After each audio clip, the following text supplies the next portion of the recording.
Hi, folks. So, today is the first day of Asian Pacific American Heritage Month. So, in honor of that, I'm going to talk about China. Anyway, so I'm going to get into it. I have the song that I talked about in the last video. I finished it kind of.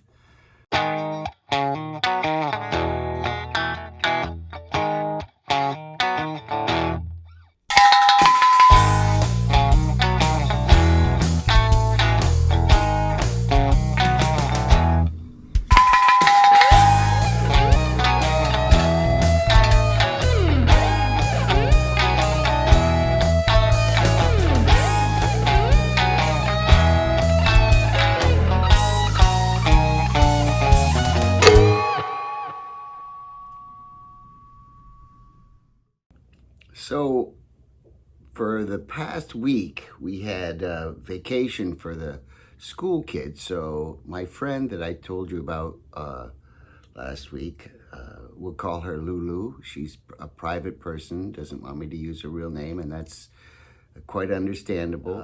Her daughter was off from school. She has an 8-year-old daughter, and so I spent most of the week hanging out with the mother and daughter and the daughter's friends and the mother's friends, and just going around Queens and Brooklyn to different places. We went roller skating, and we went to Adventureland at Farmingdale and rode all the crazy rides.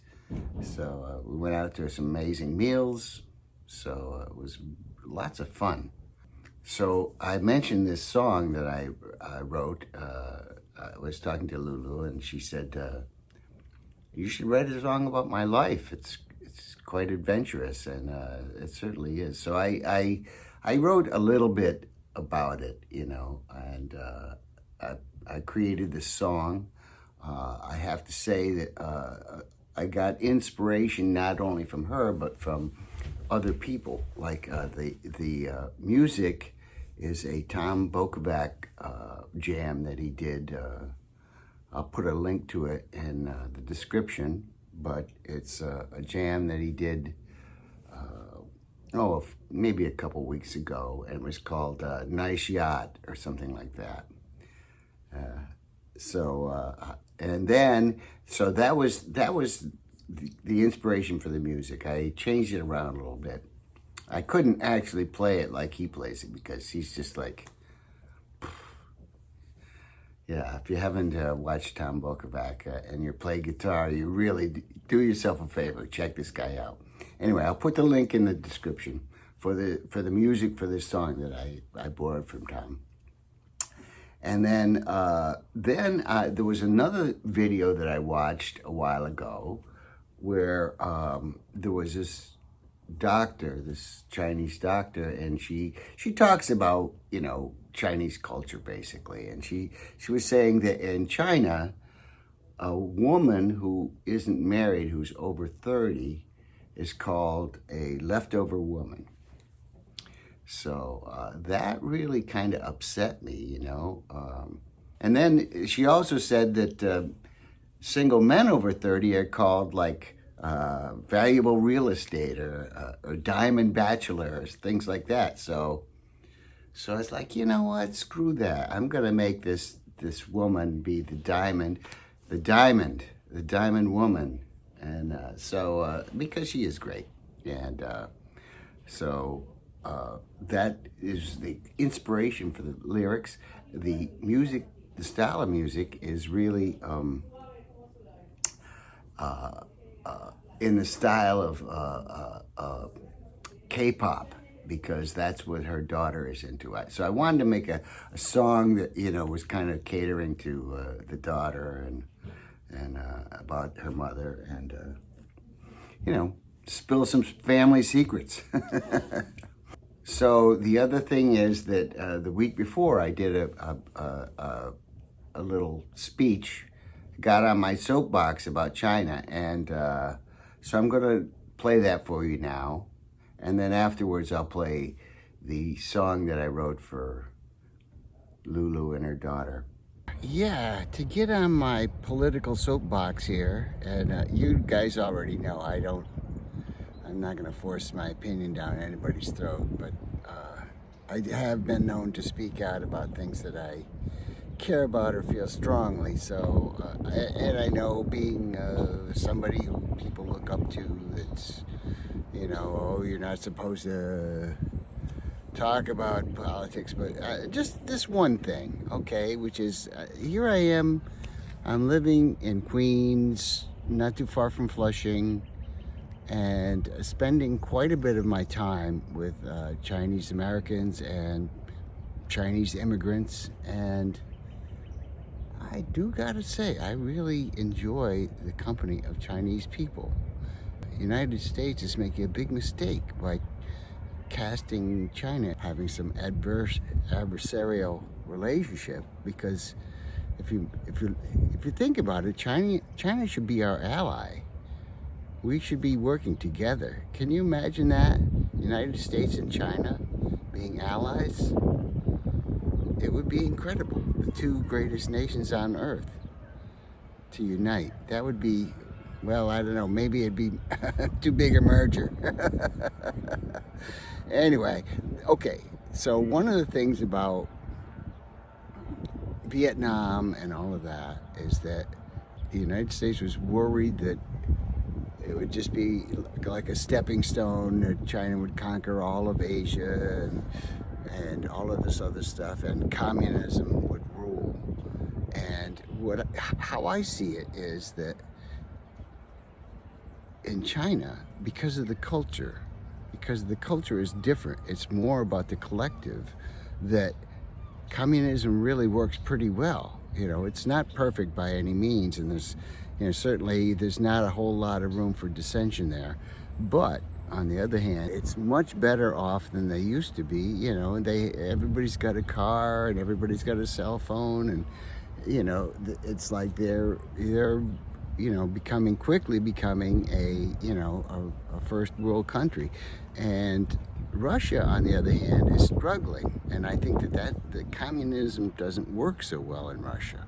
That's the problem, because the Russians are more like us, and in terms of individuality and all of that stuff. So I don't know. I'm not sure. I could be talking out my hooter here, but that's just my opinion, okay? Let me know in the comments what you think.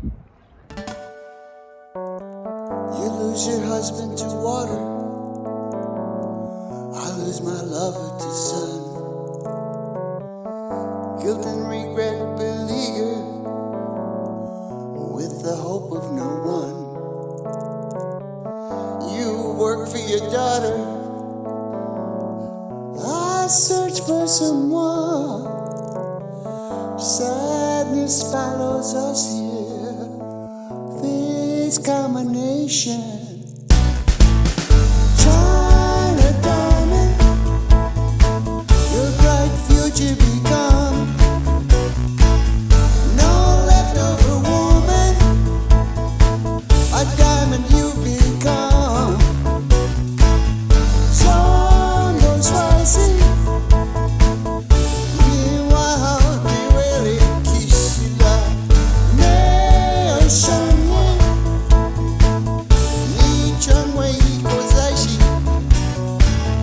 Barbershop in Singapore, owner of a hair salon, a vacation disaster, your world came undone. And then life got harder, you could barely go on, but for the love of your daughter, you find life is America.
awesome total of Troy.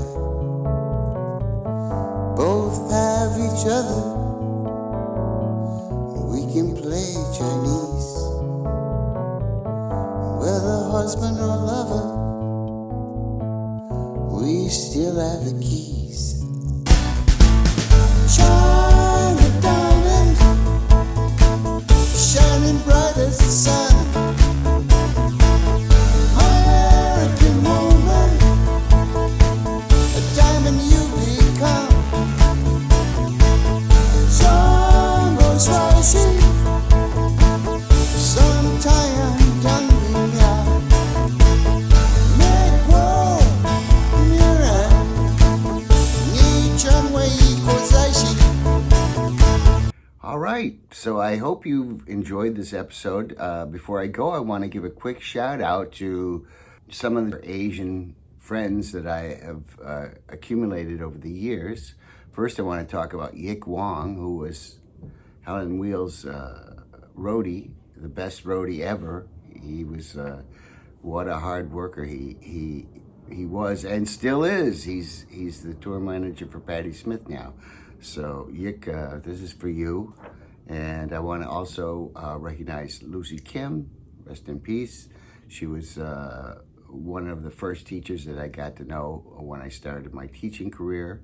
I want to talk about Flo Chen, who was my brother Jim's girlfriend in college. So it's for you, Flo. And also Daniel Chen, who was a teacher from Taiwan who worked in school with me, and we became pretty good buddies. We used to jam together. You know, he's a musician too. And then I can't forget May Pang. You know, she invites me to her party. She's a fantastic person. I love her to death. And then, of course, there's RJ Ronquillo, Filipino-American, who was instrumental in making the last 3 records that I've made great. You know, fantastic guitar player, very creative, wonderful guy. And then there's Rosie Meltzer, also she is the wife of one of my colleagues, and she's also Filipino. And I think I'm going to be seeing her next weekend for a birthday party for her husband. And then there's my student, Andro Macapinlac, who was also the first Filipino that I ever met. And he also a wonderful guy, and I hear from him every now and then. He remembers me. And then I can't forget my landlord, Jimmy and Annie Q, who best landlord ever. So they're from Singapore. So anyway, and of course Lulu and her daughter, wonderful people to know. So anyway, hope you enjoyed this episode. Have a good week. I'll see you next week.